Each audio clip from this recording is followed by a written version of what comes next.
What is going on, Headliner Nation? Jake and Dr. Ethan Turner. He's on camera somewhere. He's in the room. We're going to have to talk him into it because, last week we made a little bit of a bet on our Dynasty matchup in the playoffs.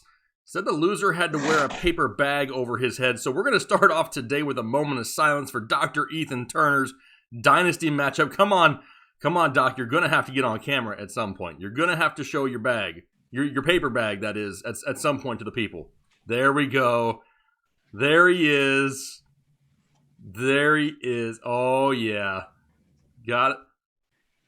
That's right. The doc is in the house talking week 15 injuries with a bag on his head because I spanked your dynasty team. I didn't beat you. I straight up spanked you. How you feeling? Not happy. I demand a recount. There is no recount on planet Earth that's going to give you, like, what I beat you by, like 70 fantasy points or whatever it is. I don't think it's going to happen. We're not going to talk about it. This is awesome.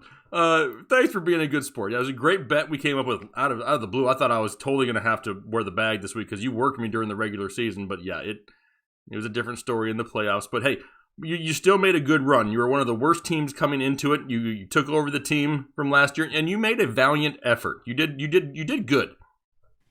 I did my best, and I'm going to be a force to be reckoned with again. Hopefully, I will never have to wear this bag again, because I'll be honest, it's getting kind of hot in here. I would love nothing more than to have you do the entire show with that bag on.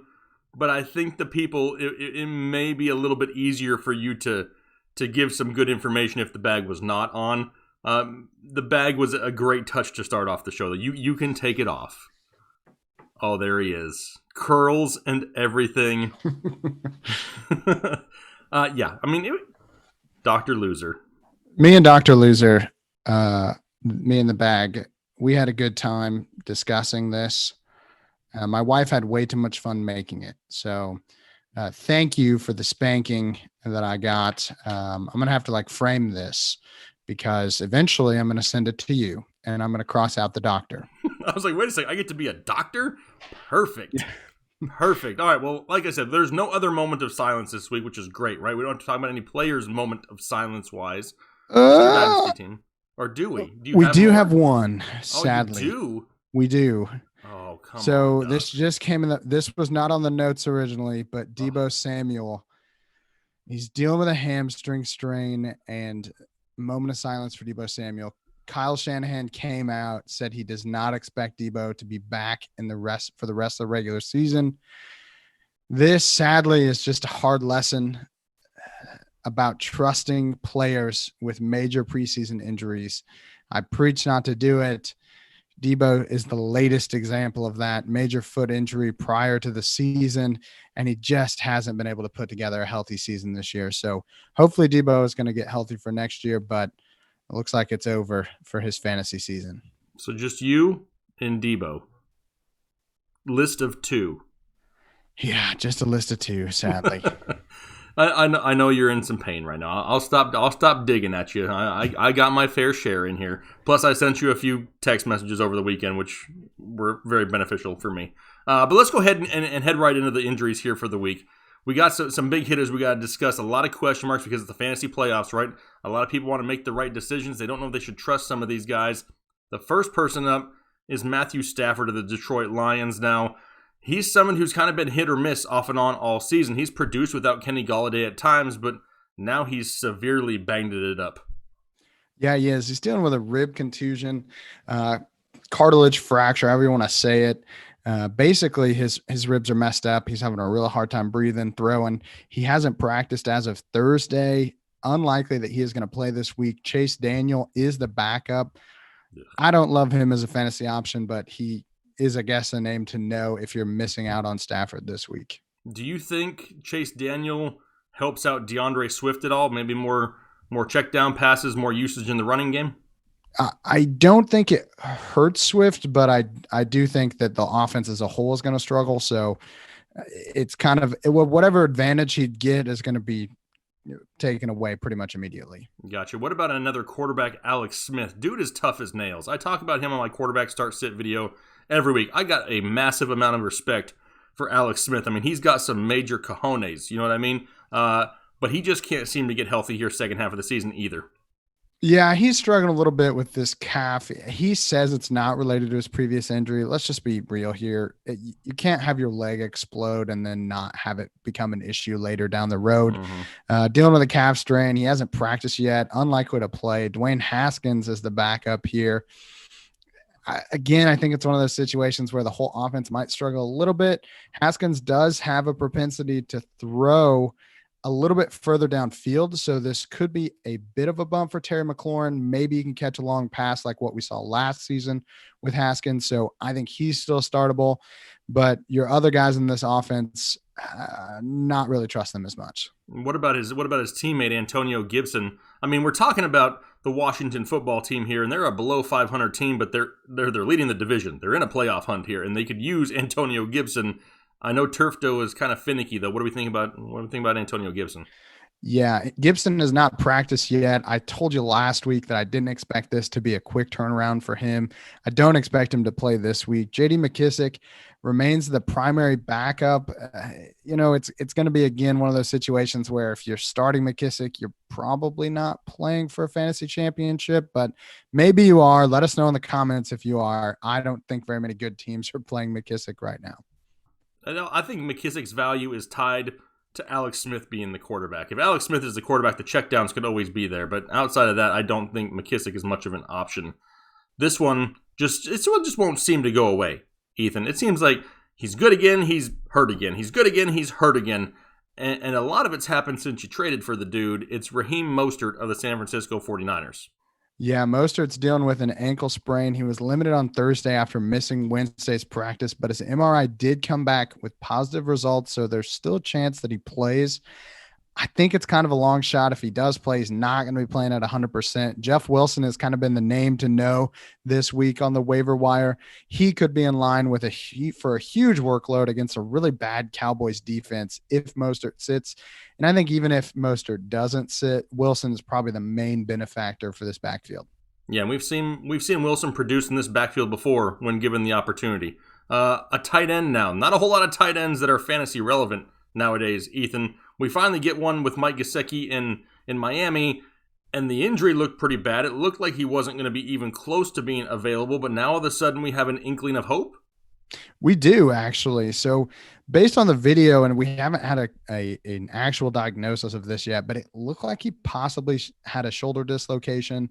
Potentially did seem like he was in a ton of pain. There are reports that he was in a ton of pain after the game. But it's one of those things that once you manage the pain, if the shoulder's back in place, there is a chance that he can play. So he was limited in Thursday's practice. So I think there's a chance, but again, I'm not expecting that to be the case. I think you're going to be without Mike Gesicki. Adam Shaheen looks to be like the guy that's next in line for this, but I got another guy that I'm kind of eyeing if I need a tight end this week, and we'll talk about him a little bit later. Oh, perfect. I want to know whose tight end you're eyeing. Let's see here. What about Ronald Jones? We've said no to Rojo forever. He's finally looked okay in this offense when given the chance. The problem is he loses his chance, and now he's dealing with what kind of sounds like, to me, a similar surgery to what we saw with his teammate Chris Godwin a few weeks ago. Very similar. He's dealing with this finger surgery at a broken index finger. He also got placed on the COVID list, so that's at least worth noting that he's actually dealing with two separate things here. He did have surgery on that fractured index finger. Leonard Fournette is pegged to be the start this week, even though he was a healthy scratch last week. So from a volume perspective, you can't help but like Leonard Fournette in this matchup.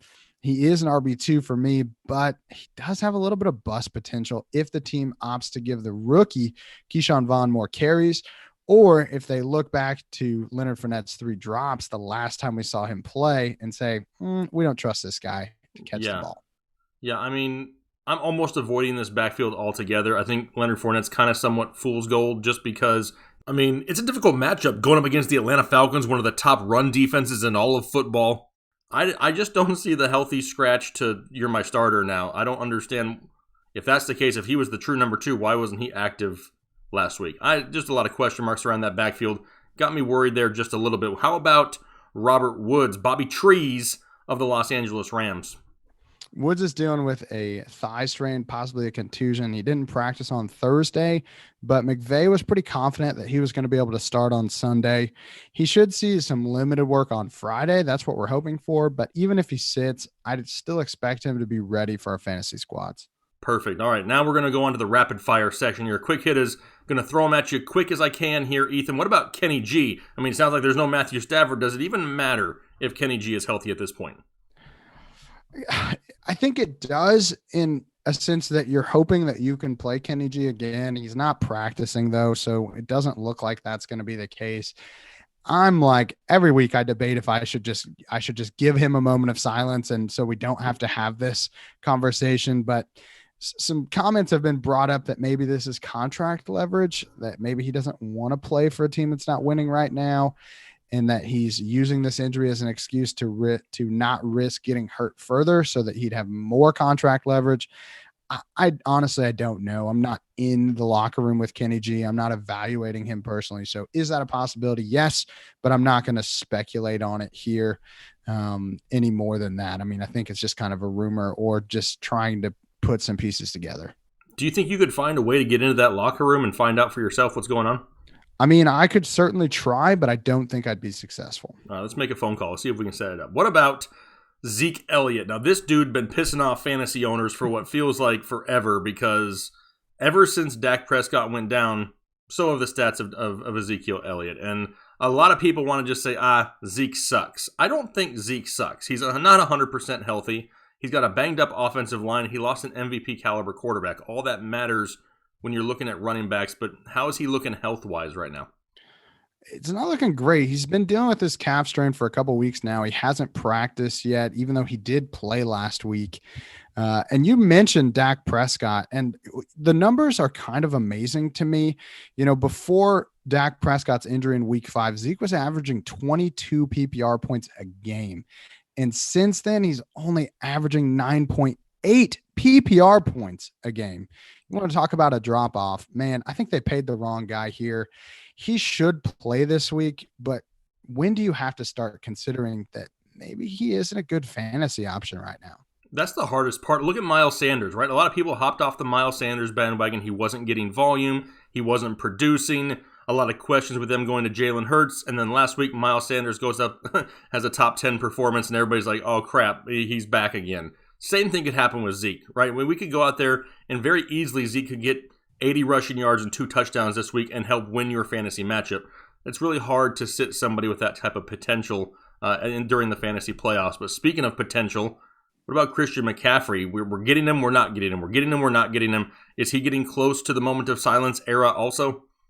I think he has to be getting close. He's dealing with this quad strain now. He's already been listed as doubtful. He hasn't practiced yet. The game's on Saturday, which really hurts us quite a bit, because even though it's one less day, you'd think that wouldn't be a big deal. When you're dealing with a strain, the more you're going to re-injure it most likely in the first 2 weeks that you go back to full speed. So with Christian McCaffrey, the team has to start looking at this as, okay, we've already paid this guy. Do we really want to push him to get back this season when we're kind of vying for potentially a draft pick that's in the top 5? I mean, there's no reason really for Christian McCaffrey to play anymore. It sucks, and our hopes are crushed, and everything sucks, and it sucks for him, and it sucks for us, and it's just a crappy situation. I don't want to. It's just an overall suck fest, right? It's a suck fest all the way around. It's almost as bad as my fantasy team last week against you. That's how sucky it is. It's pretty close. That was a lot of sucking. What about Melvin Gordon and Phillip Lindsay in Denver? Yeah, both these running backs are banged up right now, heading into a tough matchup against the Bills, who haven't actually allowed a 50-yard rushing performance since their bye in week 11. I don't trust either of these guys this week in fantasy, but if I had to pick one, it's going to be Gordon. He is at least getting the volume on the ground, so there's a chance that he could put one in for a touchdown on the ground. But Phillip Lindsay, he doesn't need to be anywhere near your lineups. No, not right now. What about Julio Jones? Big question mark around Julio. Yeah, once again, another one of these that's just kind of lingering as the weeks go on. He's dealing with this hamstring strain. Last week, I thought it was getting just routine vet rest. I thought this was a normal Julio week. He's banged up, but then he plays, no problem.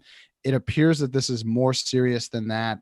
He is actually week to week the rest of the season, which is not what you want to hear. The Falcons are effectively out of playoff contention, so there's a chance that next week we learn that they're shutting him down for the year. I actually don't expect him to play this week anyway. So, again, Julio Jones, injuries are starting to add up. His dynasty value is tanking right now. And it sucks because I like watching Julio Jones play.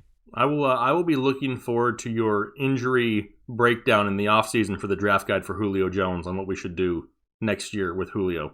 What about A.J. Brown? A.J. Brown's been banged up for weeks. Yeah, he has. He's dealing with an ankle sprain right now. He was downgraded to a DNP, did not practice on Thursday, but we have seen this with him in the last few weeks. It doesn't seem like he likes practicing on Thursday for some reason. I think there's a pretty good chance he plays this week, but just kind of keep an eye on it if he doesn't get another practice in on Friday. Perfect. What about a couple of teammates in the backfield of Houston, Duke Johnson and David Johnson? Yeah, two DJs here. One of them, Duke, was actually downgraded to a did not practice on Thursday. He has an ankle sprain and a neck injury. Potentially, I've seen a few different reports on that, but it doesn't look like that's going to really matter much because David Johnson is back practicing fully and is expected to start this week. So your window for starting Duke Johnson has pretty much closed. Well, that's not exactly a bad thing because he didn't exactly kill it in his opportunity.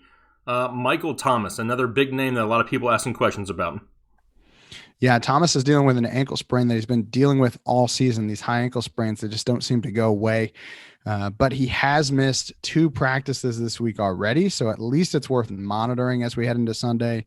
I do expect him to play, but just kind of keep an eye on this because it seems like when they don't practice twice in a row, this is probably giving him more trouble than what it was previously. You don't know if maybe there was a little bit of a tweak there. Maybe he's not feeling the greatest. So again, just kind of keep an eye on it. I expect him to play though. Perfect. Kyle Rudolph, another tight end. Yeah, Rudolph is dealing with a foot injury that saw his 98 game starting streak end last week. Man, that's pretty impressive when you're talking about NFL players and tight ends who get hurt more than any other position. He has not practiced yet and appears to be trending towards a 2 games missed streak. So if you're asking me, Irv Smith, if he is out there and you need a tight end, say you're waiting for George Kittle to get back, who we'll talk about in a bit. Say you got Mike Gesicki, who's potentially not playing, or you were trusting Kyle Rudolph, God forbid. Irv Smith appears to be the guy that you want to pick up if he is still out there, because I think he could be a solid streamer this week. Yeah, agreed. What about one of your Steelers, Ethan? James Conner has disappeared off of planet Earth the last 6 weeks or so. What's going on with Conner? Connor's dealing with a quad injury right now. The team is barely practicing this week with all of the games getting changed around, and they're playing, it seems like, every Wednesday and Tuesday. So they haven't practiced yet. So it's kind of hard to gauge exactly what's going on with Connor's availability. But even if he is playing, I don't think he's start worthy. It sucks, but the Steelers just do not have a run game right now. It's one of the worst in the league, and you just can't trust that in the fantasy playoffs. And it doesn't help that they have a lot of weapons on the outside that they can utilize throughout the game too. So we do have a couple names, one which you just mentioned a second ago, and we'll say, you're saying there's a chance of these guys. We're not saying it's going to happen. We're not saying it's not going to happen. There's 2 names that we could possibly see before the end of the season. First one, Drew Brees. Yeah, Drew Brees, he's dealing with 11 fractured ribs and a collapsed lung. Wow. Man, he's been out for a while, and I'm not surprised by that at all. If I had 11 fractured ribs, you'd probably never see me again. I'd probably just call it quits there. Brees is beginning to throw again. They've activated him to practice, but they haven't activated him officially. They have 3 weeks to activate him officially onto the roster. Still unlikely that we see him in the fantasy playoffs, but there is a chance that he is ready for the actual playoffs. So there is a chance. I won't totally 100% rule him out for the fantasy playoffs. I don't expect it. There is a chance, but we should see Drew Brees again, which is good for football. I don't even know how many ribs a human body has, but I imagine he fractured most of them. There's quite a few there. 11 fractured ribs is a lot. It is a lot. What about George Kittle? You mentioned him a few minutes ago. We're going to see George Kittle here end of season? Kittle's dealing with this foot fracture he had in week 7. And back then I said, hey, don't hold your breath. If he doesn't come back, it's not a horrible thing. You want him to heal completely. The team did activate his practice window, and now they have 3 weeks to decide if he's going to return to the field. I doubt that it happens this week, but week 16 doesn't look like it's completely out of the question. So I don't know if you should go pick up George Kittle. I guess if you really think you're going to make it to the playoffs, you could do that right now if he's even available. Most people have him stashed on the IR. So just know you might get 1 or 2 weeks of Kittle depending on how your fantasy playoffs are structured. Yeah, and at the tight end position, he would be a very welcome sight for a lot of people out there for sure. But that was our list of players. There's a lot of players that are banged up, but these are the majority of guys that a lot of people have questions about. If you have other questions, make sure you ask them down below in the comment section. We'll try to provide as much information on those guys that we possibly can. So Ethan looks like he's going down for going to end the show with the bag on because, yes, his fantasy team in our Dynasty League is no more. His season has been ended by yours truly. Therefore, the paper bag. Thanks for being a good sport, Ethan. Hopefully you guys out there, are on the verge of more fantasy championships. Let us know down below in the comment section too. Are you playing for a title? Are you getting closer? Let us know. We want to be able to celebrate all this with all of you guys as well, and we greatly appreciate the support. Make sure you hit the like button. Hit the like button for Dr. Ethan Turner wearing a bag on his head for being a loser last week. We appreciate all the support. Hopefully you guys had a great week. We look forward to talking to you this weekend. Have a good one. Thanks. Bye.